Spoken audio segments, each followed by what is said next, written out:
Finally रियलमीले आफ्नो चाहिँ दुईवटा एउटा चाहिँ वान अफ द बेस्ट उनीहरूको चाहिँ फ्ल्यागसिप लेभलको मोबाइल र चाहिँ अर्को चाहिँ जिटी हैन जिटी सिरिजकै दुईवटा रहेको छ।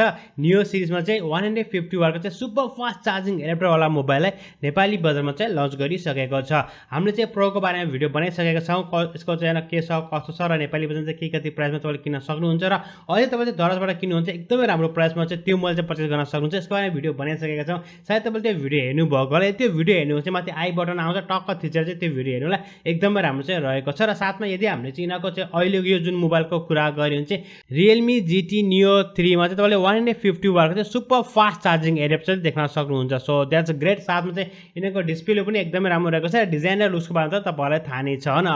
सो 5G भेरिएन्टको मोबाइल हो र अर्को चाहिँ यसमा प्लस पोइन्ट के छ भने चाहिँ उनीहरूले चाहिँ एउटा हैन डिफरेन्ट चाहिँ ग्राफिक्स कार्ड युज गरेको छ। स्पेशली उनीहरूले डिस्प्लेको लागि चाहिँ अर्कै एउटा ग्राफिक्स कार्ड युज गरेको छ जो चाहिँ एकदमै राम्रो र डायमन्ड सिटीको यसमा चाहिँ प्रोसेसर रहेको छ। 5G भेरिएन्टको चाहिँ यो मोबाइल रहेको छ। डिस्प्ले साइजको चाहिँ हामीले कुरा गर्ने हो भने 6.7 इन्चको चाहिँ एमोलेड प्यानल रहेको छ। 120 हर्ट्जको रिफ्रेश रेट रहेको छ भनेपछि एज पर कम्पनीले के क्लेम गरेको छ भने चाहिँ 1000 सम्मको चाहिँ हैन हर्सम्मको चाहिँ टच सिम्पलिङ रेट रहेको छ भन्छ, जुन चाहिँ गेमरहरूको लागि चाहिँ यो चाहिँ एकदमै राम्रो चाहिँ कुरा हो। साथमा तपाईले यसमा गोरिल्ला ग्लास 5 को चाहिँ प्रोटेक्सन देख्न सक्नुहुन्छ र फुल एचडी प्लस को चाहिँ यिनीहरूको चाहिँ रेजुलेसन चाहिँ रहेको छ। र प्रोसेसर म तपाईलाई भनिसके यसमा चाहिँ दुईवटा प्रोसेसर युज भएको छ। एउटा चाहिँ डिस्प्लेको लागि भएको छ उनीहरूको आफ्नै प्रोसेसर भनेपछि अर्को चाहिँ उनीहरूले चाहिँ हामीले डायमन्ड सिटी 8100 को चाहिँ प्रोसेसर उनीलाई युज गरेको छ। 8GB र 12GB को र्याम चाहिँ एभाइलेबल रहेको छ भने 128 र 256GB को स्टोरेज रहेको छ र स्टोरेज पनि बबल रहेको छ। UEFI 3.1 को चाहिँ स्टोरेज रहेको छ। भन्नुको मतलब कि तपाईको डाटा ट्रान्सफर रेट चाहिँ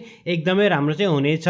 र अब हामीले क्यामेराको कुरा गरौँ, क्यामेरा पनि यसमा चाहिँ एकदमै राम्रो रहेको छ। तपाईले चाहिँ 50 मेगापिक्सलको मेन क्यामेरा देख्न सक्नुहुन्छ।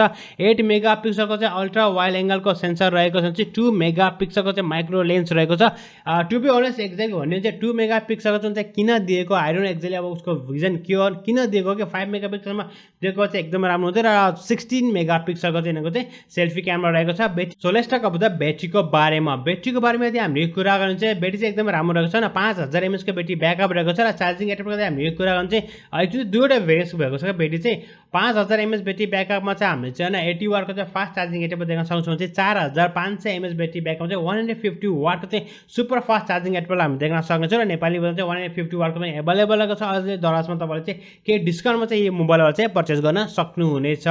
सो ओभरअल हेर्दाखेरि डिजाइनहरु लुक्सहरु चाहिँ एकदमै राम्रो रहेको छ। तपाईलाई चाहिँ प्राइसहरु चाहिँ के कस्तो लाग्छ है। So let's talk about the प्राइसको बारेमा यदि हामीले कुरा गर्ने हो भने चाहिँ यसलाई हुन्छ एउटा मात्र भेरिएन्टमा चाहिँ लन्च गरेको छ। 12GB र्याम 256GB स्टोरेजको प्राइस रहेको छ जसको नेपाली मूल्य चाहिँ लाइक 78,000 रुपीस रहेको छ। तर चाहिँ दराजमा चाहिँ एकदमै राम्रो डिस्काउन्ट चाहिँ उनीहरूले दिएको छ। अहिले तपाईँ चाहिँ दराजबाट चाहिँ 75,000 रुपीसमा चाहिँ पर्चेस गर्न चाहिँ सक्नुहुन्छ दराजको कोडहरू युज गरेर। र चाहिँ यही चाहिँ रहेको छ। रियलमी चाहिँ आफ्नो चाहिँ स्टार्टिङ भेरिएन्टको मोबाइल चाहिँ लिएर आएको छ। एकदम हाई भेरिएन्टको दुईवटै मोबाइलहरू चाहिँ लन्च गरेको छ जसले गर्दा चाहिँ प्राइसहरू चाहिँ हल्का हाई भएको छ न।